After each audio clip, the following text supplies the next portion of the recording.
Welcome to the Lifting Lounge podcast. Join your hosts Josh Parkin and Jack Buffery as they give you the knowledge and the tools to take your physical and mental performance to the next level.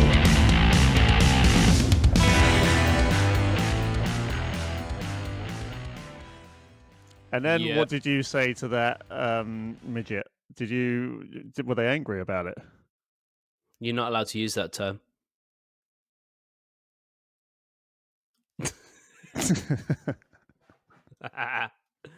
You did, and worse. Nice try, motherfucker. Very good. I think I might be having a bit of a caffeine crash, like all of a sudden. I've gone into that weird headspace where I'm just like a little bit, oof, hold on. It's 9:56 in the morning and I'm already on my second coffee within 2 hours. So that's something.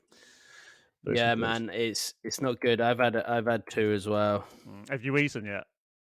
No, nor have I. So I've got like literally nothing balancing anything out. It's all good though, man, because we are here for episode 55. 55. This is 55. Mental. Like, technically 56. It feels like 2 days ago we were like episode 50. yeah, I know, that's mental. I just sat back yesterday and thought to myself, holy shit, like we have been putting out consistently like more than 2 hours a week for the last 6 months or so. I'm just going to say we deserve a pat on the back. Yeah, we're doing well. We're doing well. And we're just staying consistent because we love doing this sort of stuff. So it's brilliant. Yeah, we do. Yeah, it's great. I'm really enjoying it. It's so fun. I think we just keep it going forever.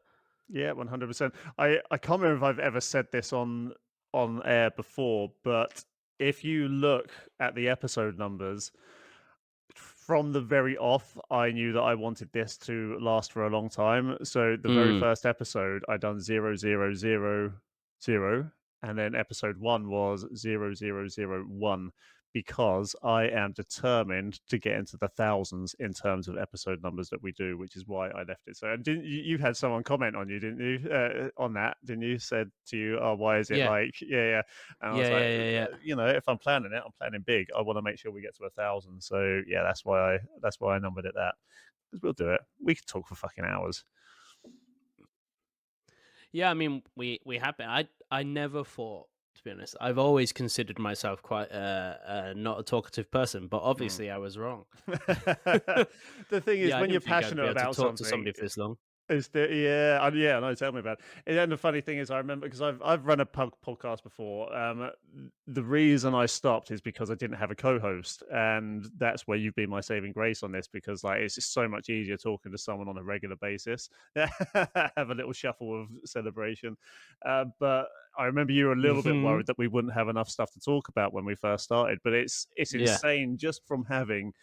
And this goes to show what having a network around you of like-minded people can do, even if it's just one other person, because the ideas and the discourse that gets generated just from having one extra person around, it can just lead to so many other discoveries and paths and curiosities and avenues in your head. So guys, if you have got something that you're relatively interested in or passionate about, I recommend finding someone else who shares similar stuff, because the conversation's always way much more fun. And it's amazing how much you can cover. I found this has improved my ability to talk outside of here as well. So for instance, like, I don't know if you were overheard last night, but me and a client started talking about sci-fi, but then like the potential for things that happen in the future, and then we got really in depth about like theories on sci-fi and all of that sort of stuff, and I probably wouldn't have got that in depth about shit before or even asked the right questions, but now because we've done this, I'm more and more conversationally, I feel like I'm improving, so it's great. So I get FOMO sometimes on the gym floor. this isn't quite enough for a fit talk tales on the gym floor, but sometimes, especially with a couple of your clients in particular, I get FOMO, conversational FOMO. I'm like, oh god, that sounds like a really fucking interesting conversation, and I'm just like, I really want to join in that conversation. And it's usually revolving around Yeah. science. You know who the two clients are. Mm. So one of them is around physics usually, and the other one's around biology and sci-fi and gaming and stuff like that. So yeah, I'm like, man, Mm. that sounds like such a fun conversation. Yeah, for some reason, I get lumped with the geniuses. I don't know why. I get lumped with all the really smart clients. It's to try and bring up your intelligence level. It's fine.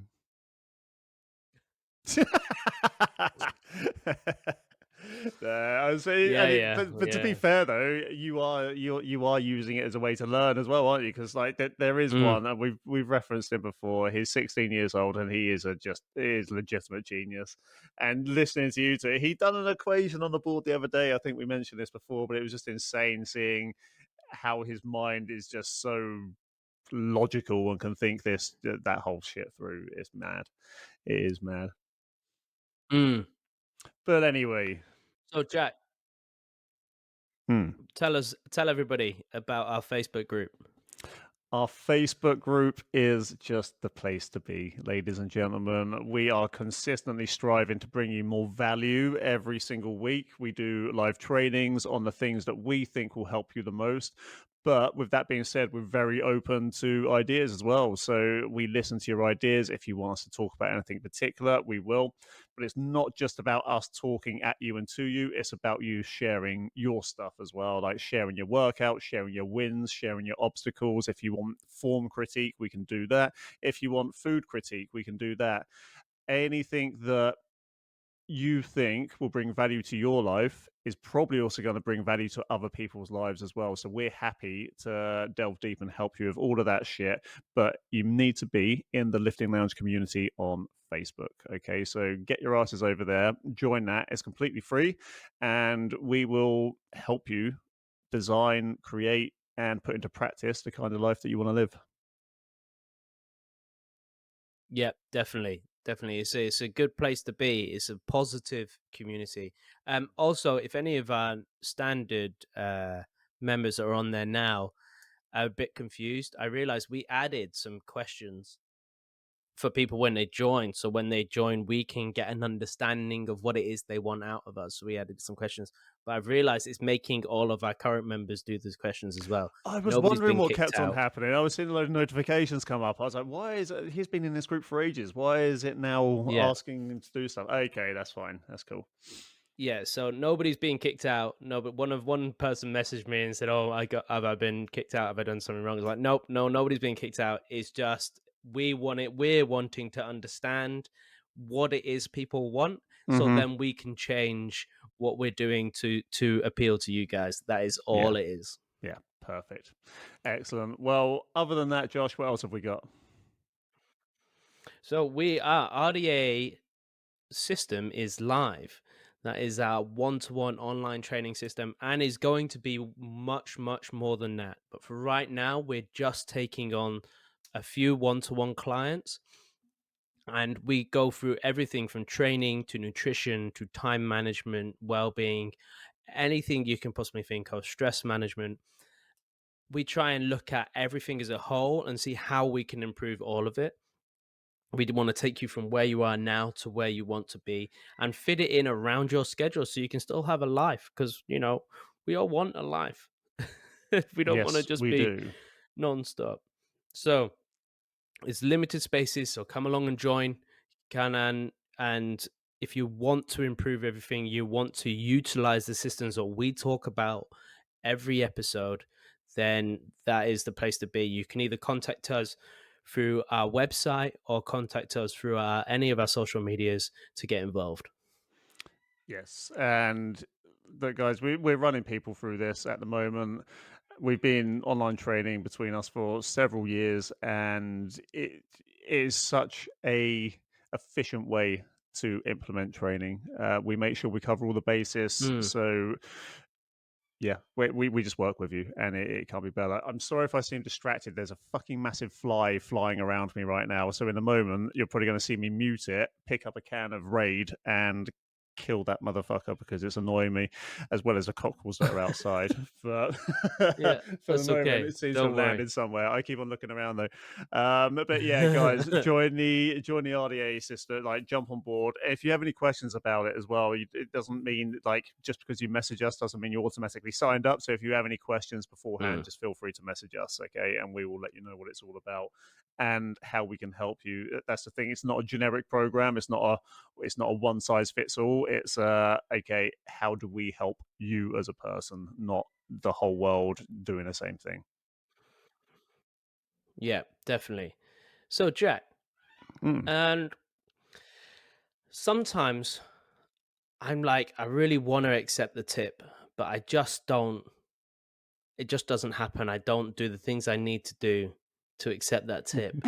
And I was wondering if you can help me um, act on that so then I can accept your tip. Just the tip, but your tip. Well, here's the thing about my tip, Josh.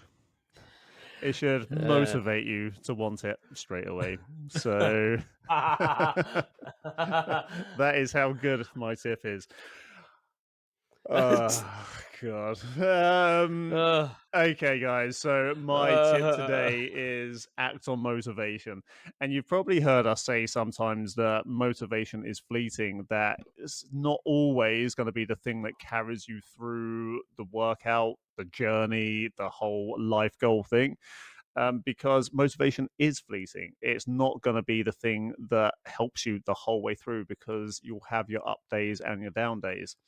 But that being said, when you have these moments of activation, moments of motivation, sorry, act on them, because if you act on them, that's going to create momentum in the right direction anyway. And momentum is one of the most powerful and underutilized tools on the planet. So if you are motivated, let's say you're sitting at a desk and you just think to yourself, oh, I fancy going for a run. But then on the next breath, you think, oh, actually, but should I plan out how far I should run? Should I order the right pair of trainers before I go for my first run? No, no, no, don't worry about that. Pick up any old pair of trainers, put a pair of shorts on, and just go for that run straight away, because then you've got data to work from as to how good or bad that run was. Okay, so when you get motivated to do something, just go and do it first, and then that will give you at least a base to move from. yeah, definitely. That's such a good tip. Quite often, I mean, even I've done it. We're all suckers for it. I'm like, oh, do you know what? I'm gonna do it. I'm gonna read 1,000 pages. I'm gonna go and today I'm gonna go and do a massive ruck. Do you know what? I've decided I'm gonna apply for this course, and then I'm like, oh wait a minute, I've got to think about money, or oh no, I've got to do the washing up. Mm-hmm. It's funny how when motivation comes, you start thinking about all the housework you need to do. Yeah, yeah. So procrastination, not many people actually know what procrastination is. Procrastination isn't being lazy. Procrastination is actually finding something that is just productive enough not to make you feel guilty about not doing the thing that you actually should be doing. So, for instance, if you are writing a book, procrastination isn't just sitting down watching TV. Procrastination is actually going to do the housework because you still feel like you've achieved something that day, so you don't feel as guilty Mm. for not writing that book. It's the same with anything. So don't procrastinate. Eat that frog if you remember that episode. Think of the big thing that can get you the most results and do that first, and then you can do the housework later. Yeah, So that was two eat that tips in one. frog. That's a yeah, that's a fucking throwback. Eat that frog. We should make a T-shirt, and it's just like somebody eating a frog. We should do that. Well, I can't remember who it was. I want to say it's someone like Malcolm Gladwell. It's actually a book. I can't remember who wrote the book. But yeah, it's called Eat That Frog. And basically, all that means is do the thing that you don't want to do, but will yield the best results. Do that first. Eat that Mm. frog. Brian Tracy, sorry. So Brian Tracy done that. He's a big motivational speaker, business guy from the States. He's been about for decades. But yeah, that's that one. But okay, let's Happy move days. on to Geek Corner.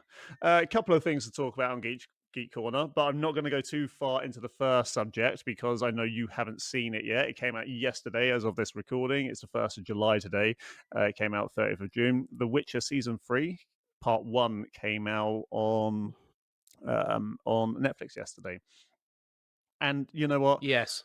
The more I see of this, the more I'm gutted Henry Cavill isn't going to be playing Geralt anymore. Yeah. It It's just sad, sucks. isn't it? Yeah. I mean, I'm not nothing against Liam Hemsworth. I actually think he's probably, as replacements go, he's probably going to make a semi decent one. But Henry Cavill he's just awesome in it.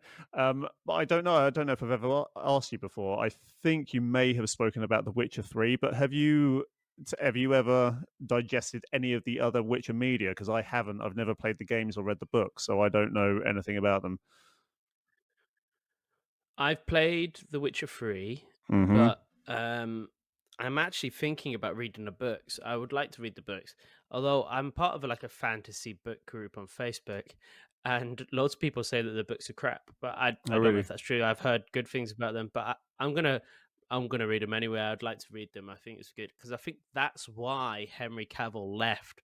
Is that he said he wanted to stay true to the source material, and they're now kind of going away from that. Mm, So yeah, but I definitely I played Witcher 3 and it's brilliant. It's massive. I mean, it's mm. absolutely huge. It's like Skyrim, it's really big, but it's really, really good.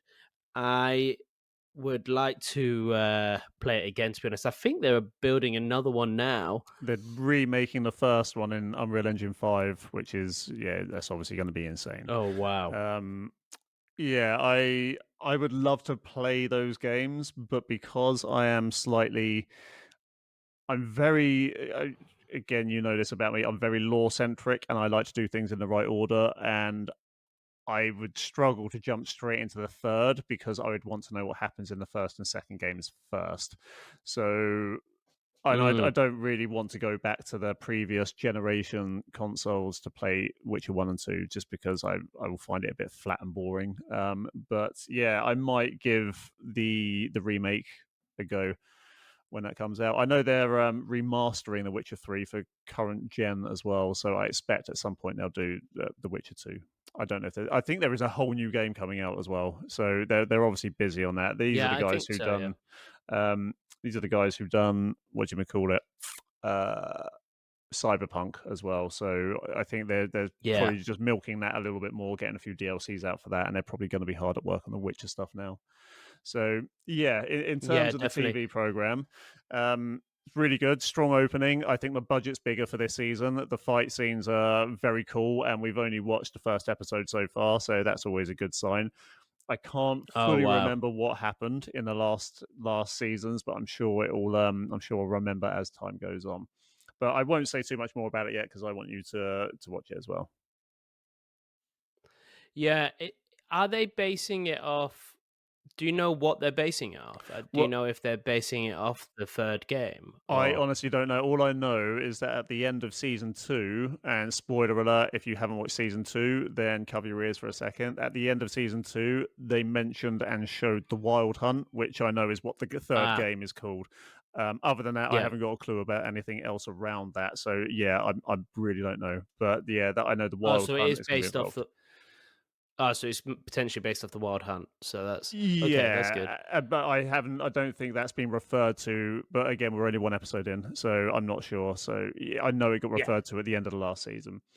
Um, okay, so also on TV, I'm just gonna go through the stuff I've been watching at the moment because it's been fun. Jack Ryan season 4 is out, Mm. which is cool because there was a massive wait between Jack Ryan season 2 and season 3, and season 4 is now out and it's going to be the last season. So if you've been a long time listener of the show so far, you'll know that I am a fan of the Tom Clancy verse. I like things like Rainbow Six, the old version of Rainbow Six, not the new one, and Splinter Cell, all of that stuff. I love all that stuff. And Jack Ryan is part of that universe. And Without Remorse with Michael B. Jordan came out on Amazon Prime a few years ago now. I think it was during lockdown, which is why it came out on Prime and not the cinema. I've actually lent you that book, Josh, Without Remorse. It You is have, yeah. so different from the film. It is ridiculous. But at the end of that, it hinted at a Rainbow Six film.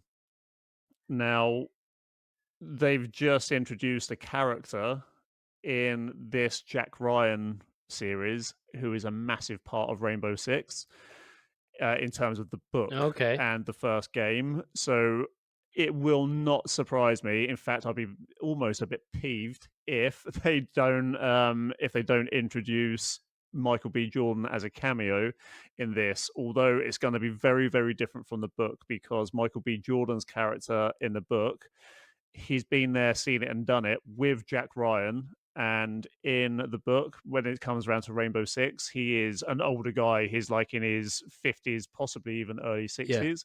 And he's the guy in the chair, basically doing the commanding. He's not an Oh, yeah. operator. And in the book, his daughter is married to the guy who they've just introduced into this new season of Jack Ryan. And Jack Ryan is president. So we'll have to see how this all plays out. Yeah, we'll have to see how this all plays out. It is, I don't, there's going to be some massive changes. But again, Rainbow Six, the book, I read it when I was in school. I can't remember what year, I think it was like 98 that came out. And the game came out at the same time. They were both designed to come out together. Fucking love the original Rainbow Six game. I love the Rainbow Six book. I've been waiting for a movie of this since then. I think it's going to be amazing if they nail it right. I just hope they keep to the atmosphere of it because at the end of it, I can't remember if I just said this, but at the end of it, Michael B. Jordan presents the Rainbow Six initiative to the president.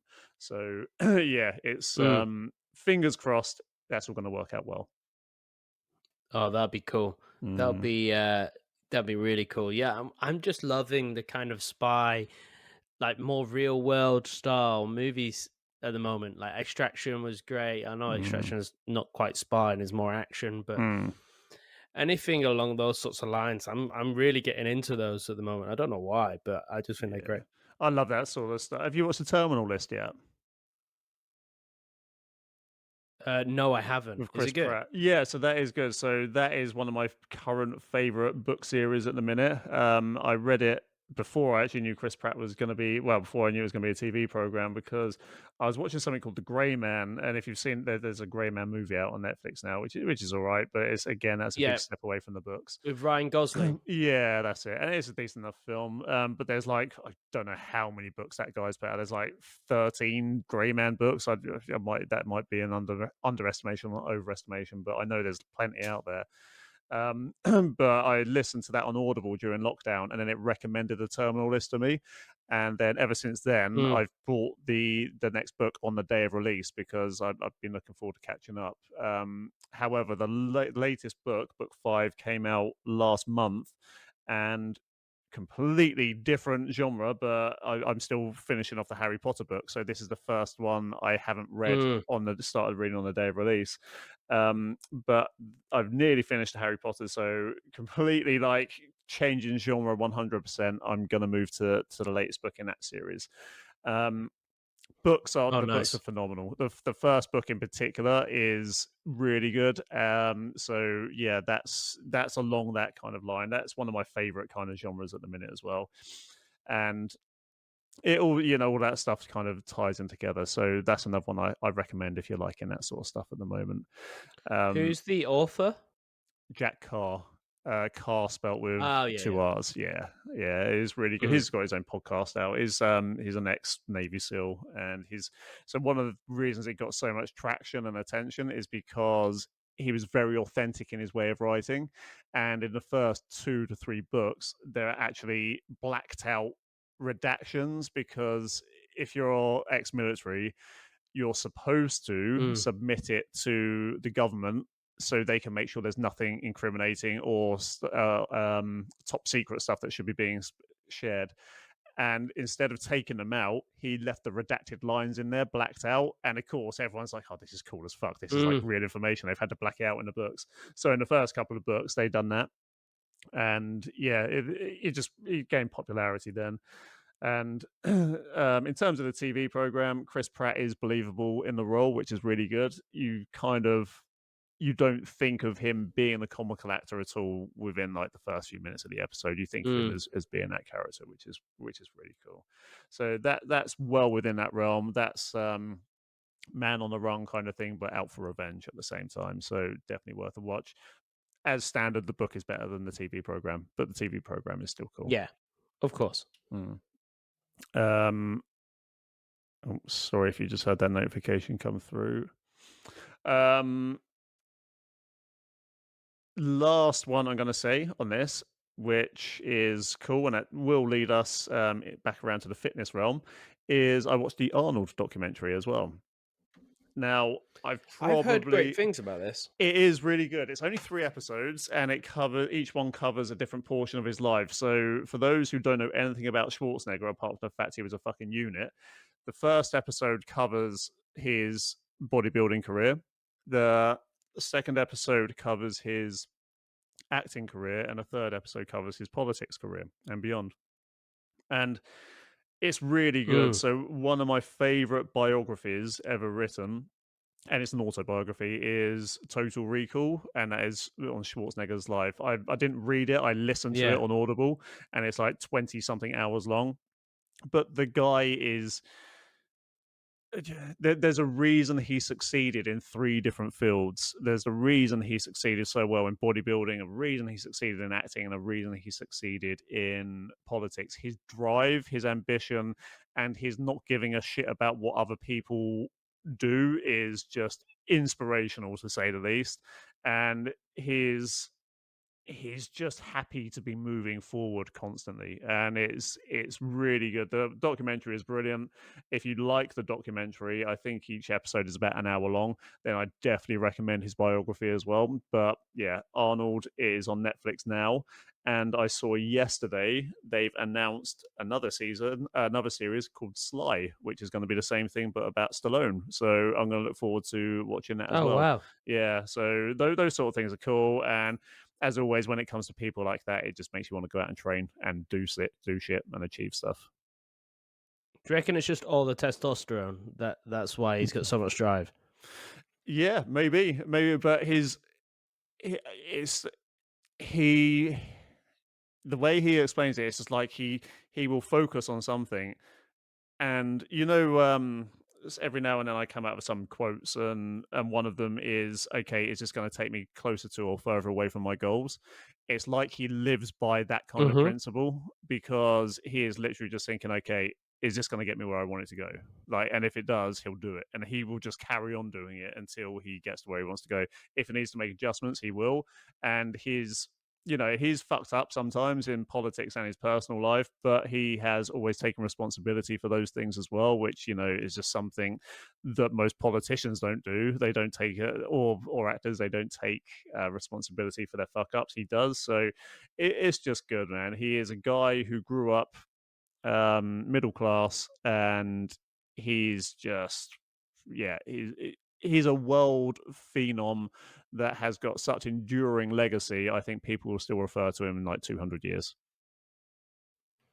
Yeah. So yeah, I mean, he's just such a legend. He's such a fucking legend. Yeah, well worth a watch if you want to be inspired, motivated, and just learn, just see what it is like to see someone with so much drive and determination. It's good. It goes back to that first thing of act on motivation, because that's pretty much what he's done his whole life. So that's really cool.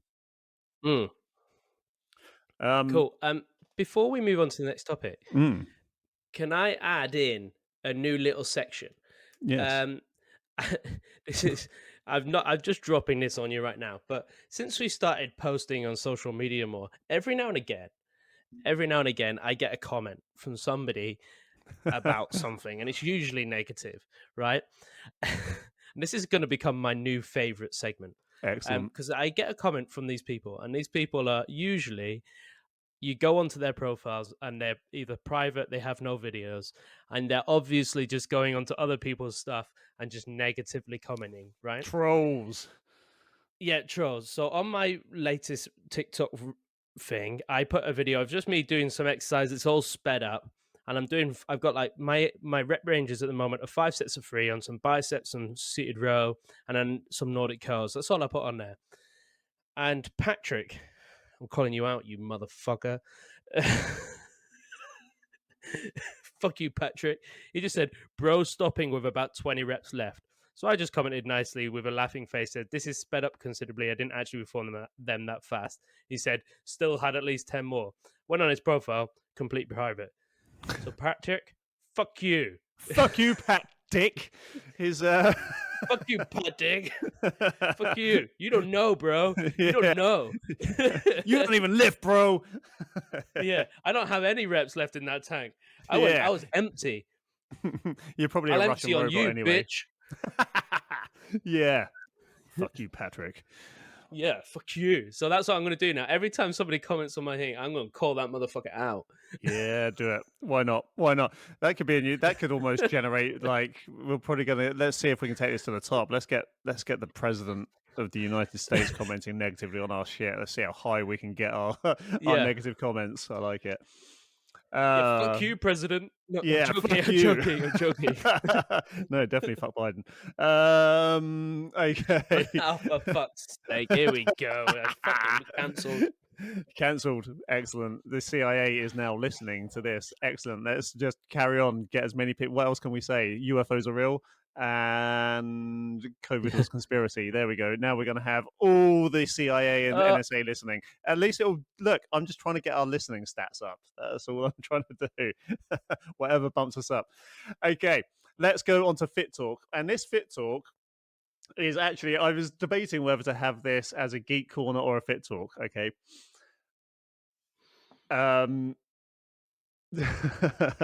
Sorry, I'm just thinking about the implications of what I just said. It was all a joke, people. So, Fit Talk. Would you prefer to take a super soldier serum or the Limitless pill? So when I'm saying super soldier serum, I guess the one that most people, I was actually thinking of universal soldier when I thought of that, but I guess the one that most people are going to relate to is the Marvel, like Captain America kind of thing. And if you haven't seen Limitless, you need to watch that film. I rewatched it again last week. Me and Kimberly did, and I think it's just such a good. I didn't forget how good it is. I knew how good it is, but it's such a good film. Yeah, and it just like heightens all your. It just the old comment is it's actually not a true comment, but they say you only use like 10% or 20% of your brain, and the Limitless pill activates 100% of it.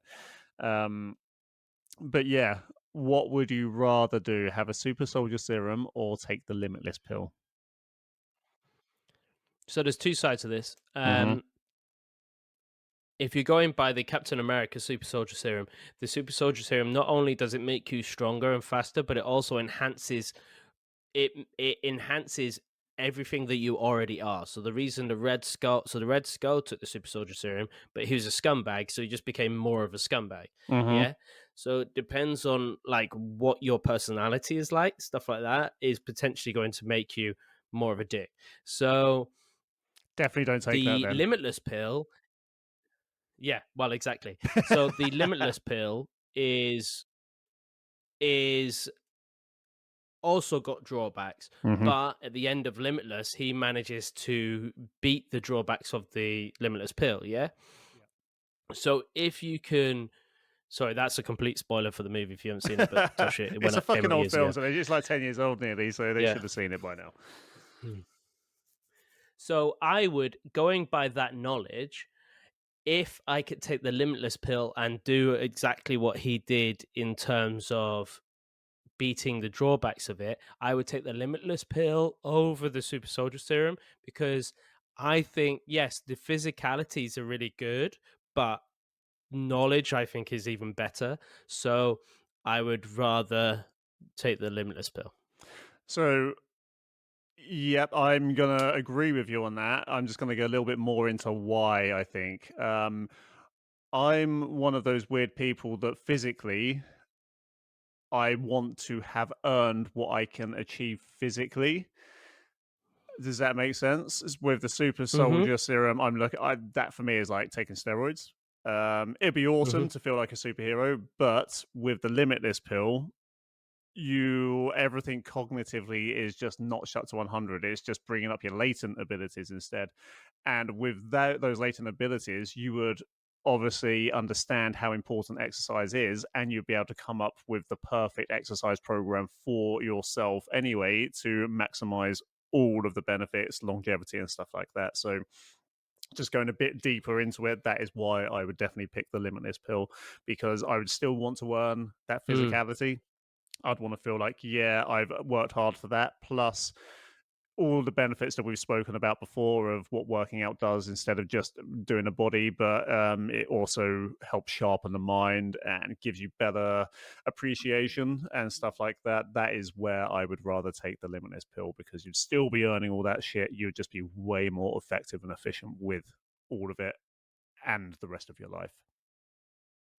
Yeah, definitely, definitely. Mm, The limitless pill would be cool as fuck, but you have to make sure that you beat the drawbacks of the yeah. limitless pill. And which you would, because like you said, he was on it for so long by the end of that film that he just worked out how to do it. Did you ever watch the TV series, by the way? No, I didn't know. I think Kimberly watched more of it than I did. I watched like one episode, and I think that's the only one Bradley Cooper turns up in. But I can't remember what happens. I don't know if it's worth watching or not. So if any listeners or watchers Mm. out there have watched it, just let us know if it's worth watching, because I'm always keen to hear about new TV programs. But yeah, that is cool. Limitless pill it is. But it would be cool also to have a super soldier. Mind you, if you're taking a limitless pill, you might be able to come up with a serum as well that helps you out. That's not steroids. Mm. Who knows? Yeah, no, definitely. The limitless pill. God, just imagine what you could do with it, though. Yeah. All the Think of the output the that we opportunity is have. limitless. Yeah, it literally is. Think of the output that we already have, that we work to now. So yeah, guys, just so you're aware, me and Josh, we practically work oh, 14-hour days, I would say, or 5 days a week. And then we're doing this on a Saturday at the moment as well. Like, our output is quite high. Hmm. Just imagine what we could do if we could do that in the most efficient way possible, which is kind of something we are working towards, not on the limitless pill level, but we're working on how to make that as efficient as No. possible now. But yeah, it's literally insane. Yeah, it's cool shit. It would be amazing. But both of these things, they kind of lead into my lab coat section next. So let's go into study time. A couple of times I have brought up CRISPR technology just in passing. And this isn't actually related to a study, it's just related to a technology that exists out there. And I've just listened to a podcast called, we've referred to it a couple of times, Modern Wisdom with Chris Williamson, I think it is. Hmm. And I can't remember the guy he interviewed. Let me just get this up quickly. But basically, it's about gene editing and what we can and can't do and what is possible, the ethics around it and stuff like that. So the episode I've just listened to, of course, Spotify isn't loading. Can't remember anyway, but it's a few episodes back. I'll see if I can get it up before I finish this section. But CRISPR technology basically is a gene editing technology that we've come up with. It is short for clustered, regularly interspaced, short palindromic repeats. Because I'm sure everybody knows exactly what I mean straight away when I say that.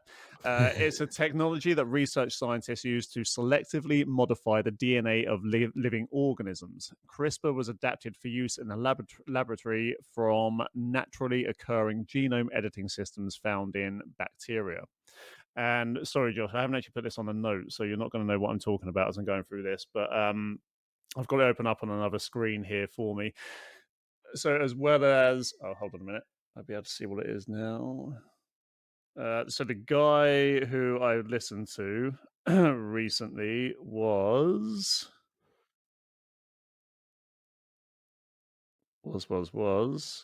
how far back is this? Nope.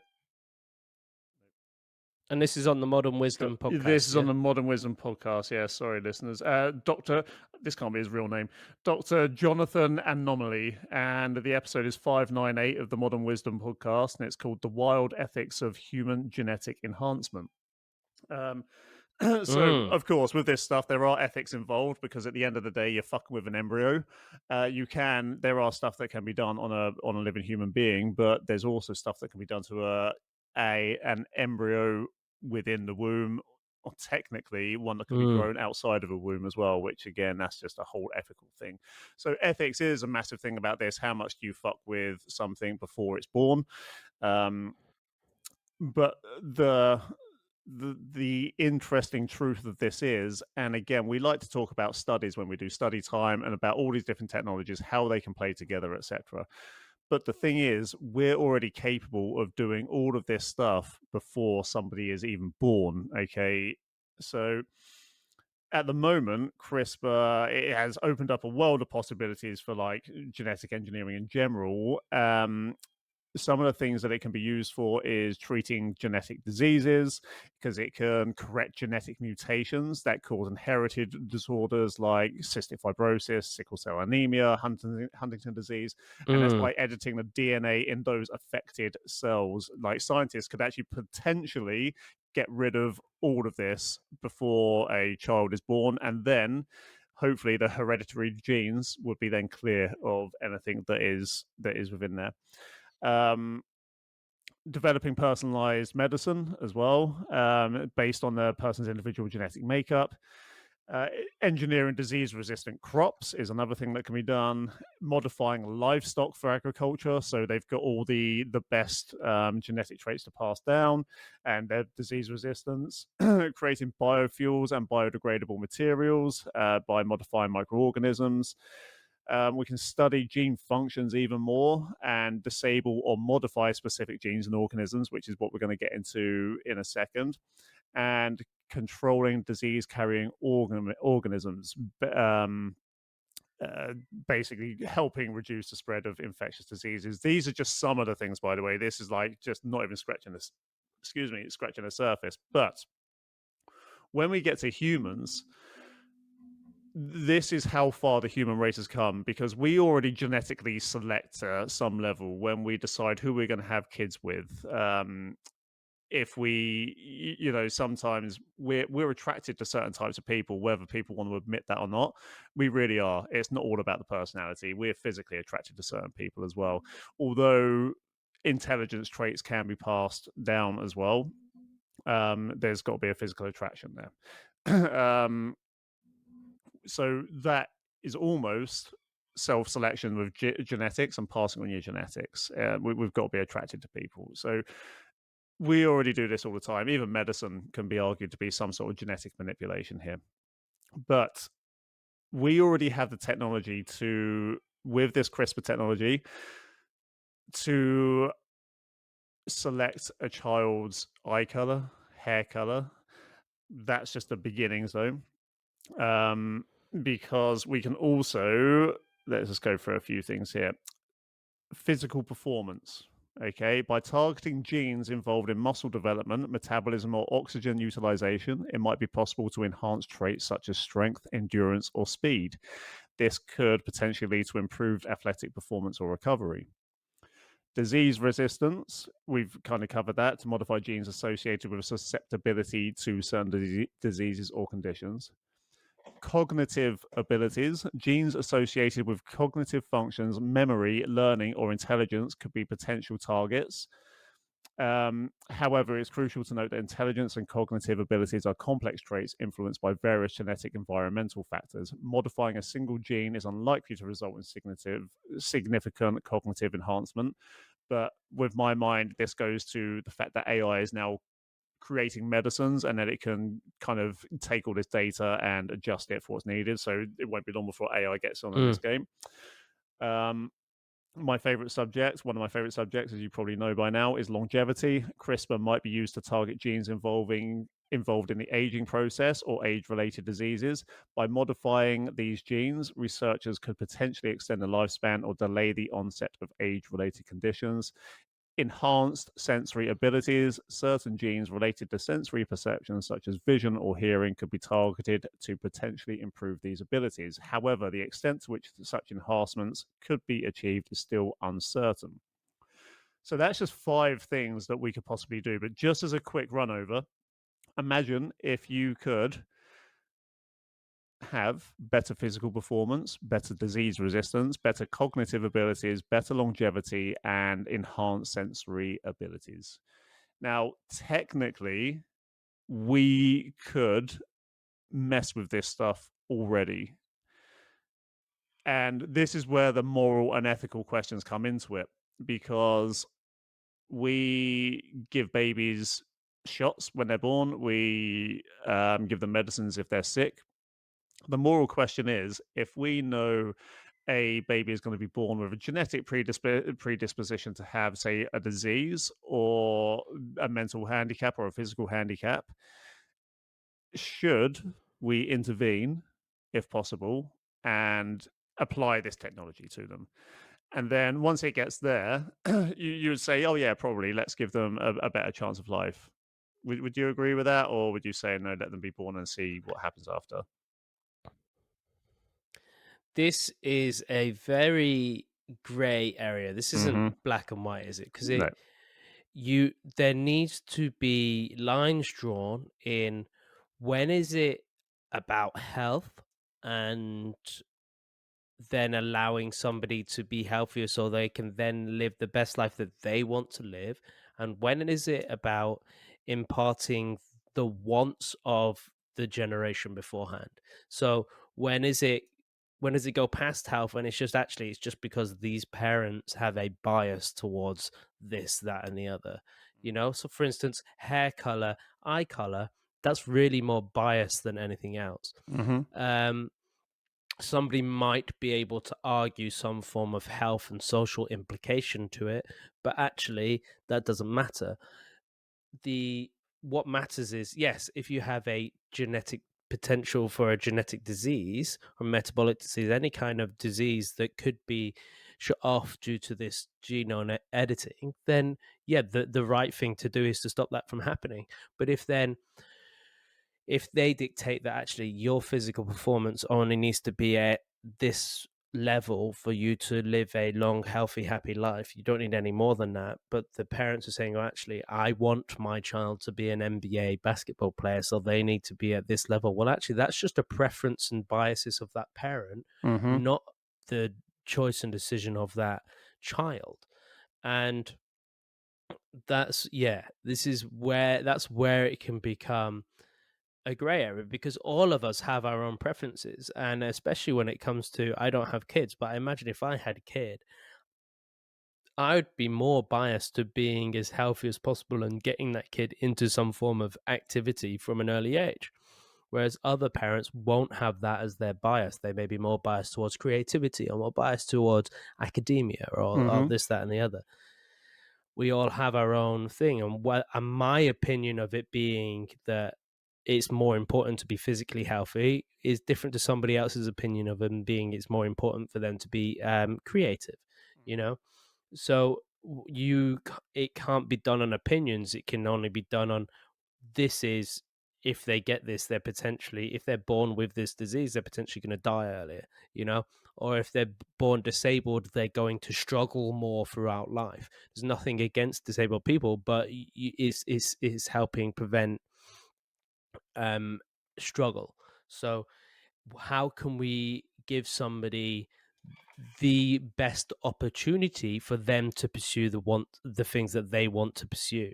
That's what it's about more, rather than how can I make this person as close to being the thing that I want them to be. It's more of how can I give them every opportunity possible to live a happy and healthy life. That makes sense. So my view on this comes into that as well, but taken down a few years. So this will happen. There's no way that it won't happen. One of the biggest ethical reasons it's not happening at the moment is mutations will occur that they can't stop yet. So it's not necessarily a straight cut path to editing all these things and making sure it's all right. I can't remember. There are some specific mutations that have happened in, I think it's been animal testing, and they want to be avoided at all costs. But at some point in the future, again, I reckon this will happen within our lifetime. The rich will do this. This is going to be something that happens. Mm. So what people need to realize is the rich always determine what happens in the marketplace. So it's only by the rich taking the risk of trying these things out, which is a weird way to look at it, but the rich taking the risk of trying these things out that then makes it popular enough to drive the price down so average people can do this stuff, okay? So let's face it, the rich will end up doing this to some degree or another at some point. So then the ethical question is,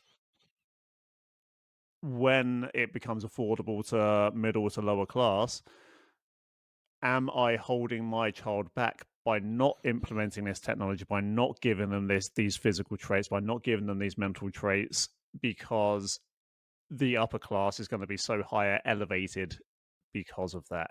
And it's almost going to be like what was that program on Netflix set slightly in the future, Altered Carbon? It would almost, I don't know if you saw that, but it was like a massive disparity between the upper class and lower class. And same with the same sort of thing with, like, if you're talking about the Hunger Games and stuff like that. Again, this sounds like some weird sci-fi shit, but this is probably, I would say with 90% certainty, going to happen at some point. And the question is, does it just get left to the rich, or do other people want to do it? It wouldn't surprise me if people in different countries are trialing some of this shit on humans already. Yeah, I imagine it's already happened. Mm. And unfortunately, with all of these things, there comes a cost, and the rich will be able to afford it first, so they'll already be a step ahead. But when it comes out to the poor, the way I can see it is there'll be like levels. So you can have that you can pay, if you pay X amount, which will probably be like most of your life savings, you can get rid of these genetic diseases, but you don't get the physical performance package. If you want add-ons, then you can have these add-ons to make a child. But it won't be like an NHS thing where everybody just gets everything. It will be a private. Yeah, so it's unfortunately that will happen either way, whether we like it or not. The poor and the rich will get separated. That will happen. Yeah, unfortunately, I don't think there's a way of stopping that, because these things cost money, and I imagine it will cost hundreds of thousands of pounds, if not in the millions, to do this sort of thing. To begin with, yeah, 100%. Yeah, it will. It But reminds me you of the movie Twins. Oh yeah, that's a good shout actually. So bringing this round to something a bit geeky, actually, do you know what I love about Hideo Kojima? He is the guy who made the Metal Gear Solid games. Okay, I know you haven't played them yet, Josh, but for games that are as old as they are, like 25 years old, and 35 you go back to the original ones, but Metal Gear Solid that came out for the PlayStation and Metal Gear Solid 2, they actually deal with the ethics of all of this shit as well in their story. And the foresight that it had was actually insane, because it goes into all of this, and I'm not going to spoil it because it is actually a big part of the story of all of that, but it goes into this and the influence of social media way before this stuff was actually mainstream and before social media was even a thing. And it really is a fascinating subject, because when you think you've got, we just talked about the Limitless pill and the super soldier serum, and we were like, oh yeah, that'd be so cool. But now when we're applying it actually to something that is real to future generations, we're like way more cautious, because that is it. Like, it's good to hypothesize about these things, but the fact of the matter is, this stuff is coming, and it's going to lead to a very, very different world, because, like we keep on saying, the rich are going to do it first. So the rich are going to get richer, the rich are going to get more powerful, and then it depends how it trickles down. If it trickles down. if it trickles down, yeah. And yeah, it almost gets a bit Orwellian if you think too much about that. But hopefully, it'll be the good guys in charge. Unfortunately, money speaks more than anything else. So we will see, but we will see as well in the next 50 years. We only mapped Yeah, when did we map the we will. human genome? How long ago was that? Because that was when I don't know. everything kicked off. So I remember it being when I was at school. Did we in secondary school? I remember speaking about it with a teacher. Completed in April 2003. So no, I'd probably just finished school then. In that case, that was when we'd finished the Human Genome Project signature accomplishment, generating the first sequence of the human genome. And ever since then, things have just gone mad. So that was 20 years ago, and we're already where we're at now in 20 Mental. years. Yeah. So in another 20 years, that's just going to be insane.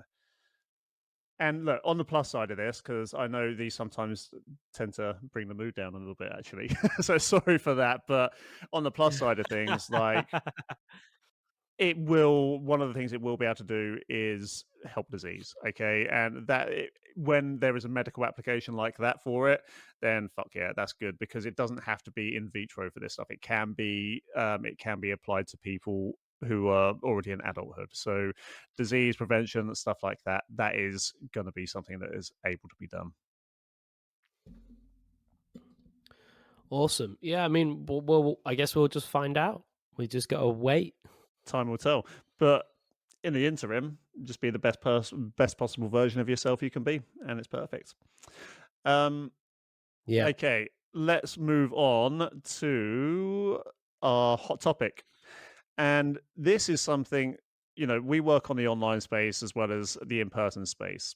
And if there's anything that can be said for the online space, is it's full of charlatans and pricks who are just after your money. So what I wanted to go over, and this is similar to the last episode, this is going to be more of like a discussion. And what I would like to do is help you identify if a program is actually worth doing, especially if it's a random program you find online.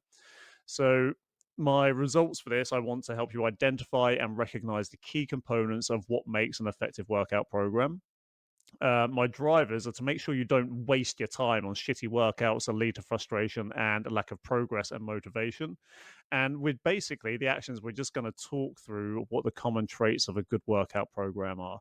Because at the end of the day, there's nothing worse than spending money on something and it not working and getting frustrated, and then you'll just stop doing it.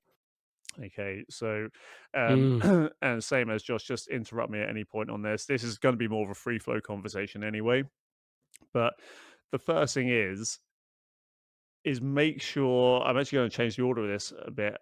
The first thing to understand about any program you do is make sure it's realistic for you. So make sure Yes. the amount of days and the time put into each session are realistic for you to achieve as a person. Because if they're not, you are failing before you've even started, because you're not going to be able to do it.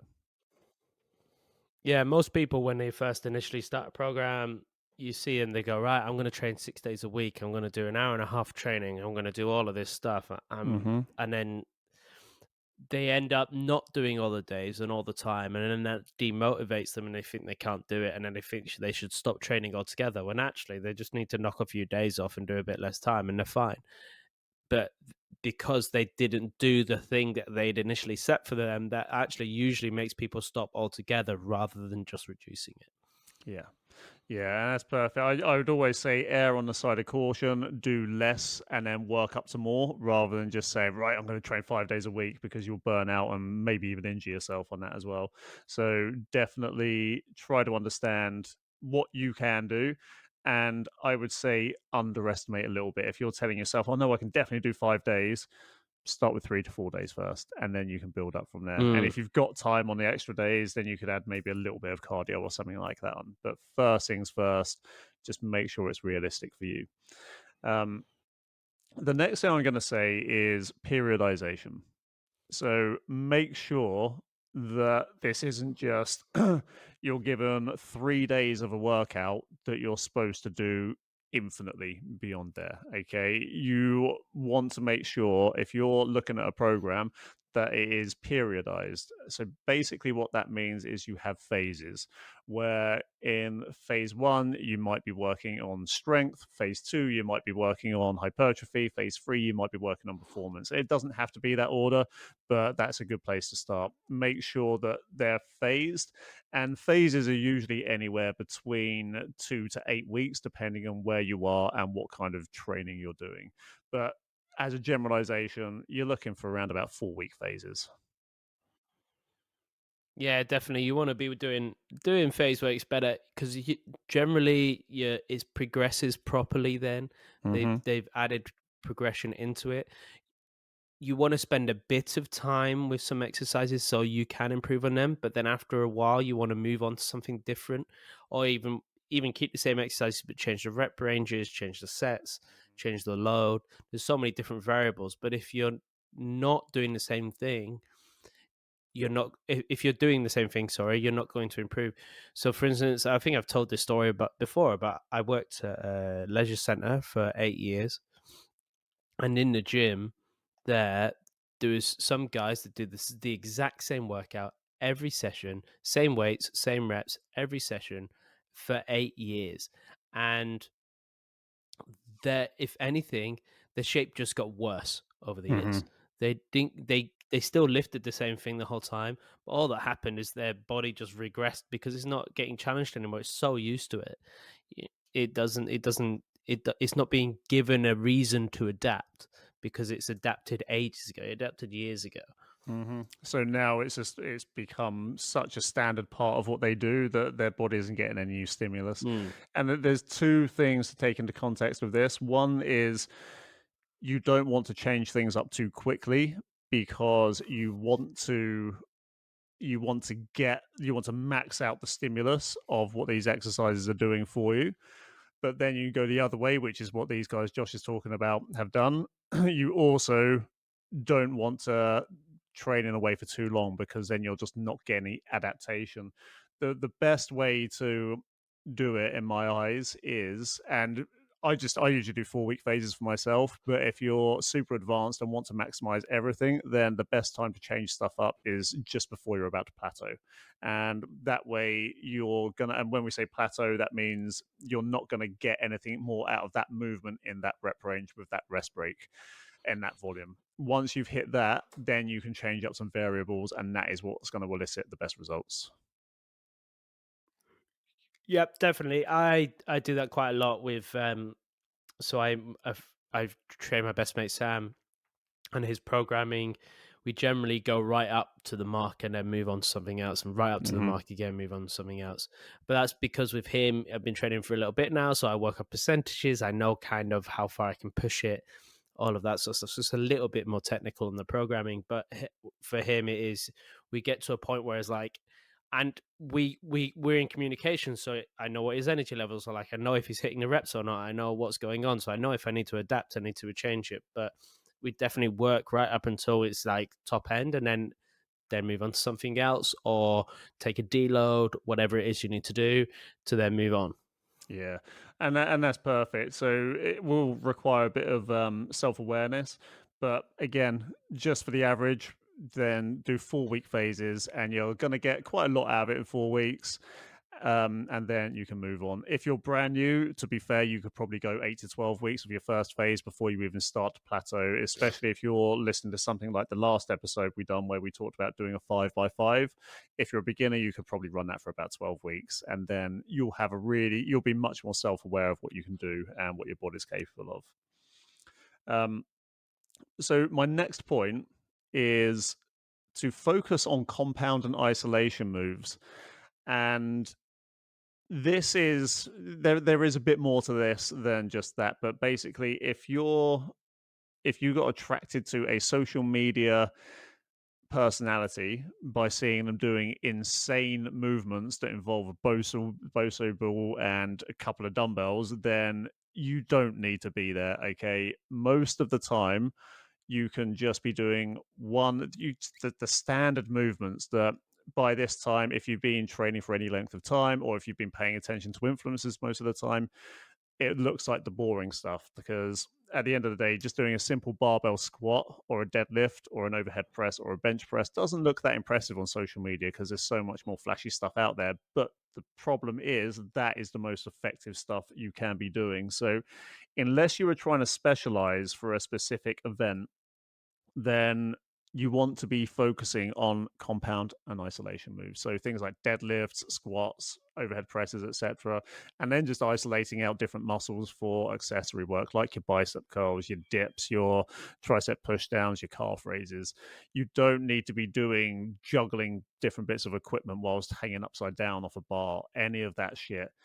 There are a couple of caveats to do that, where overhead carries, loaded carries, lunges, and stuff like that, they are things that can sometimes look a little bit more flash, a little bit more interesting, and they are actually worthwhile having it. But if you're doing something specifically because you think it looks good, then chances are that it's not going to be most effective for you.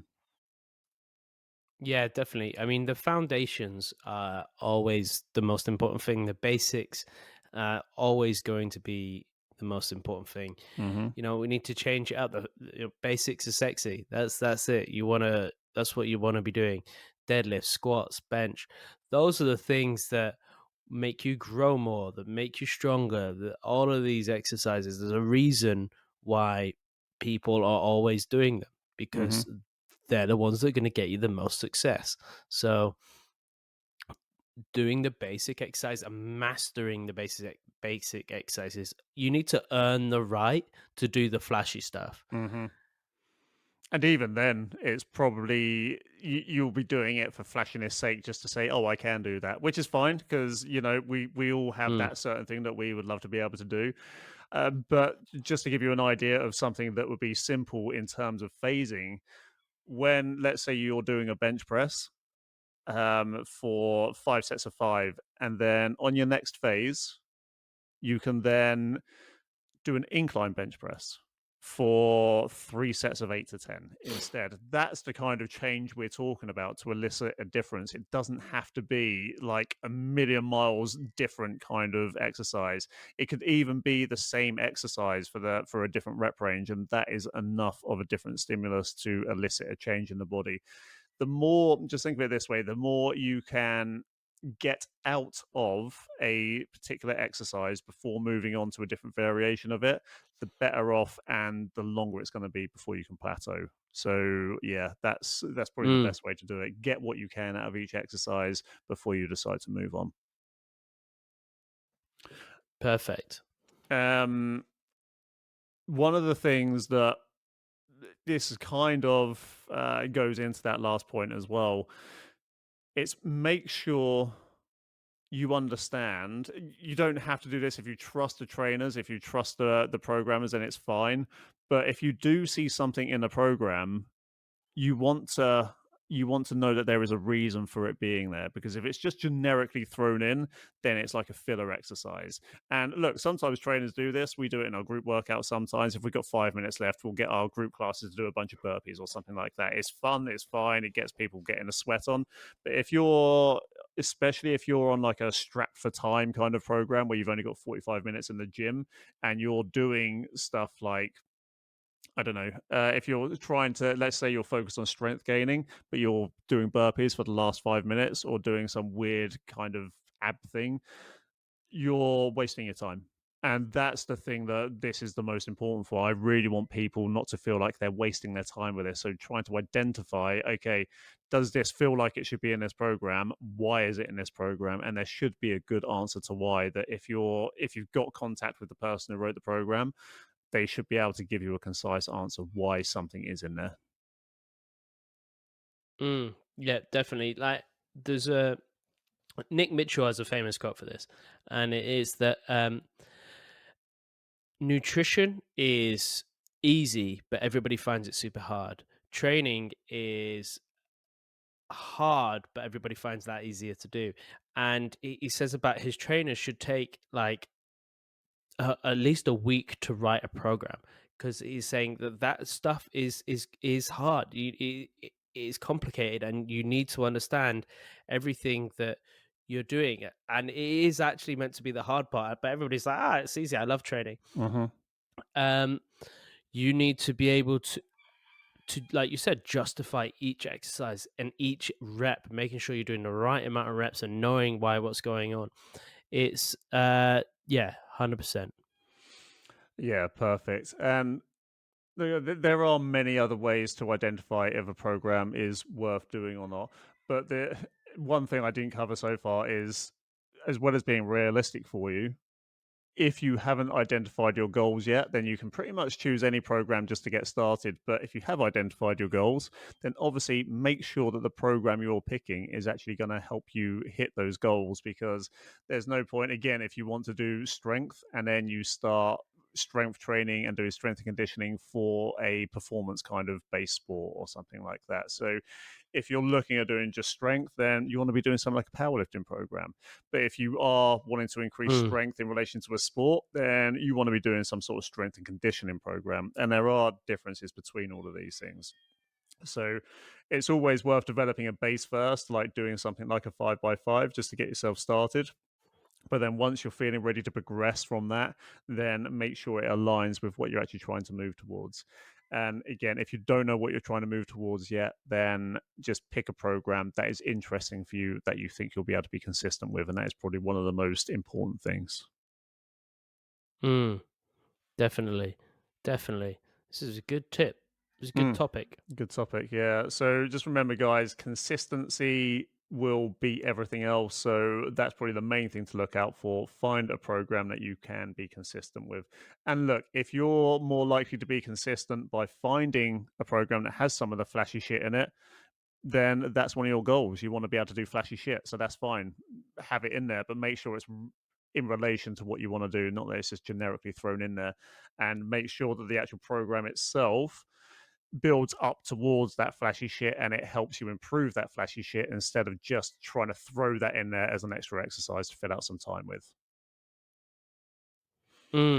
Yeah, definitely. Perfect. Right now, I think Josh is looking up jokes. So I'm going to say, Josh, why don't you? That is the end of the hot topic. What have you got for me for today's bad The thing joke? is, a lot of these jokes I'm looking at is some of them I'm not sure if I can say. I reckon you can, and then let the audience be the judge after. No, look. So I'm. This is a good one. What's the difference between your dick and a bonus check? I don't know. Someone's always willing to blow your bonus. Very good, very good. I do like these jokes. Okay, guys, maybe we should have like on our Instagram page, we should have a submit your bad joke section like once a week, and then people can like get their bad jokes read out on the end of the podcast. Yeah, that'd be quite cool. Okay, guys, that is the end of episode 55. It's been a pleasure speaking to you, filling your ears with knowledge bombs and eargasms. But Josh, where can they find us to connect with us on other mediums? They can find us fucking everywhere. Yes, they can find us everywhere. They can find us at the RDA system on no, RDA Strength System, sorry, on Instagram. I realize I've been saying that wrong for the past 5 episodes.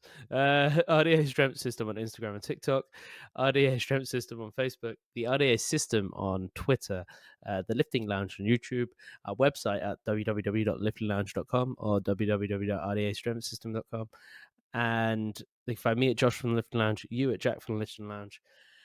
They can find us everywhere. You've got no excuse not to find us. We're everywhere. We're doing reels. We're posting these episodes full length on YouTube now. This will be the 6th one that comes out, or 4th one. I can't remember now. No, 6th one, I think. 5th one. This will be the 5th one that comes out. Oh yeah, of course, because we started on 50, didn't we? This will be the 5th one that comes out on YouTube. So yeah, you can see whole episodes on there now as well. But guys, it's really important that you like and share these episodes. Subscribe on YouTube, subscribe on all the podcast platforms. leave us 5-star ratings and reviews, because the algorithm is God and it will not push us out there unless we get unless we get traction, basically. So the more you guys can help and correspond with us on these different platforms, the better reach we're going to get. And we just want to reach as many people as we can, because again, we're nice guys and we just want to help people. Yeah, buddy. Apart from Josh, he's a dick and he wants to hurt people. What? my trap is still pulled, so I'm gonna go with that. Okay, guys, until next episode. Pussy. Fuck you, bitch. Until next episode, that is it from us, and we will catch you on episode 56. Bye. Bye bye.